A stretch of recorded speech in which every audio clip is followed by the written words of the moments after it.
All right, ladies and gentlemen, you are welcome to another great episode on your favorite political talk show, The Truth with Ben Jokes.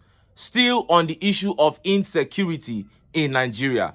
And when we talk about insecurity in Nigeria, the banditry, kidnapping, Fulani headsmen, there is one man whose name cannot be left out, and that is the Muslim cleric Sheikh Gumi.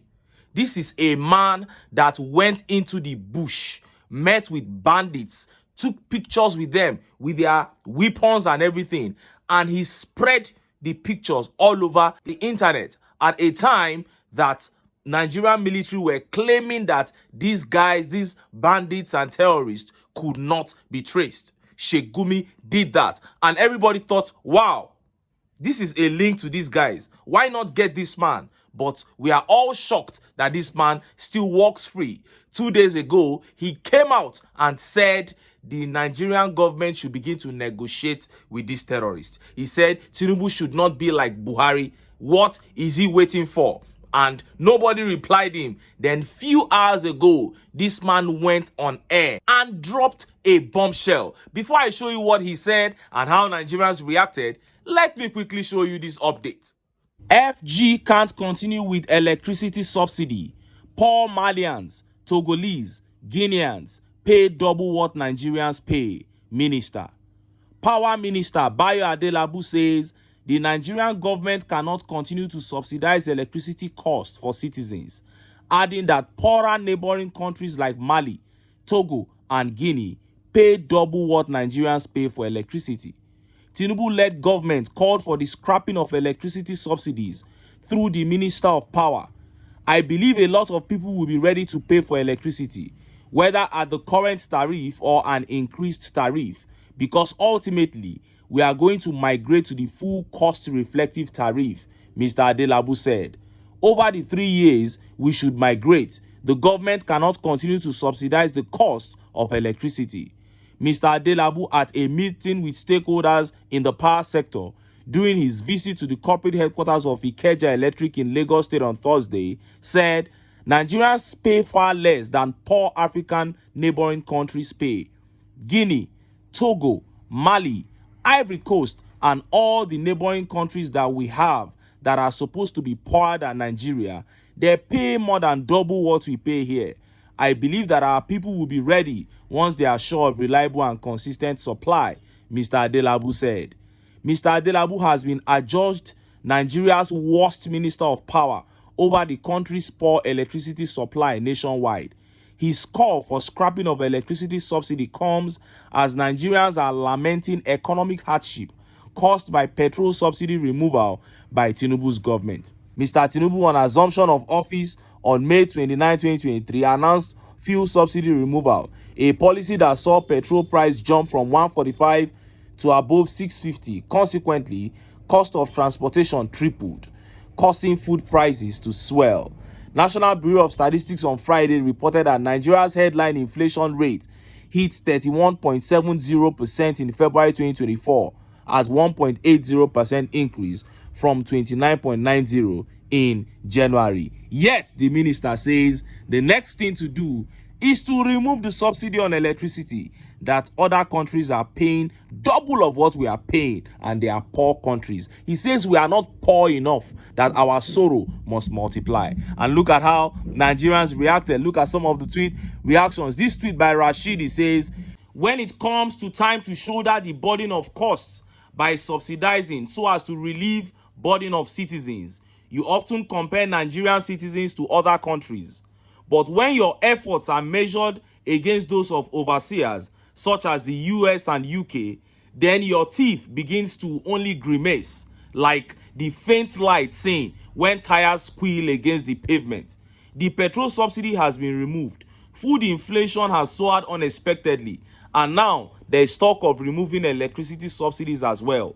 What benefits are there for a Nigerian living in Nigeria, aside from frustration and a shaking faith? Oh my God. And this tweet by Alabi Oloede says, who is asking him for all this shalaye? Go ahead and triple the electricity bill. There is nothing that can wake Nigerians other than this action. It is time we face the consequences of our actions and indecisiveness. That is it. If it is much suffering, if it is this level of suffering that will make Nigerians wake up, that will make a revolution happen in this country, then so be it. And this tweet by Ayodeji says, Shebi TINUBU and his daredevils have removed subsidies on everything already. Shebi, we are suffering already. Shebi, that's what you people want. Okay, we are suffering. When are you going to remove subsidy from the air we all breathe? Kukuma kill us, Ashiri. Now God go punish you. Let this anger spur Nigerians to a revolution. That is only when it will be meaningful. Now, let us look at that ridiculous interview granted by the Muslim cleric Sheikh Gumi. Look at how the papers reported it. Recent terrorist attacks is a tip of iceberg unless Nigerian government negotiates with bandits, Sheikh Gumi. An Islamic cleric, Sheikh Ahmad Gumi, has again claimed that there is no military solution to end the insecurity problems Nigeria is currently facing. The scholar, who said this during an interview session with Arise News TV, which reporters monitored on Friday morning, insisted that persistent military attacks on the terrorists were responsible for their latest lack of sympathy on Nigerians they abducted. He added that the Nigerian government should emulate how the United States government negotiated with the Taliban terrorists by also having a dialogue with the bandits to prevent the insurgents in the country. He said, this thing is turning into something else. We are turning them into monsters. More monsters is what they are. They are ignorant. They don't have direction. They don't have leadership. They don't have empathy now because of the way we treat them too. We don't care when we burn them, when we burn their children and women. In fact, this very recent incident is just a tip of an iceberg. What has been happening in the bush, until we change our tactics and allow people who know them, these politicians, I am tired of them. If we can see Israel and Hamas exchanging prisoners, I don't see why we can't negotiate. If Americans can negotiate with the Taliban, I don't see why we can't. The foreign government can't impose on us their own ideas when behind door they also negotiate with the terrorists. You heard that? In other words, he is the solution to terrorism in Nigeria. He is the chief negotiator. He said we should better come and engage him now to go and negotiate with them. If not, what is happening now is just a tip of the iceberg. And this man walked out of that interview freely. And he's still walking about as a free man. He even said Nigerians are the one making the terrorists angry by attacking them and burning down their houses. Oh, what a shame on the APC. What a demonic party the APC is.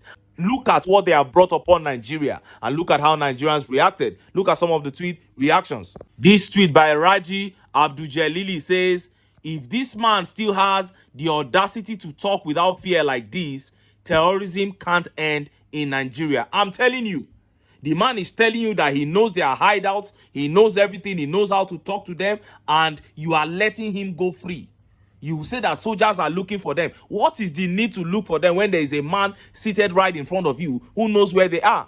And this tweet by Ridwanullah, he says, in a normal country where there is rule of law in existence, governed by real leaders with pure democratic mind frame, this man should have been held in detention. That is it. No two ways about it.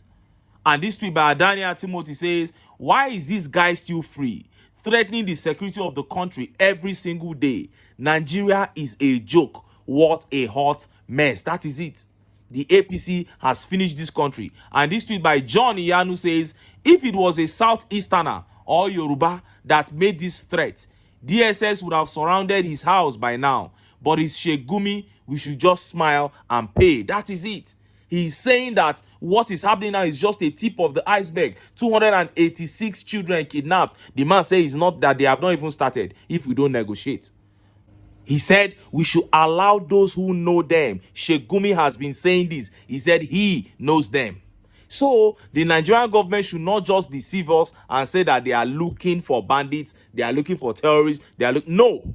Somebody has said that he knows them. He went into the bush, places that security forces call hideouts. Sheikh Gumi went there. He was going from one hideout to another, taking pictures with these guys, and he had the pictures all over the internet, and he came out and began to tell us their stories, that we are the ones that offended them, that these people are innocent, and the man is walking about free.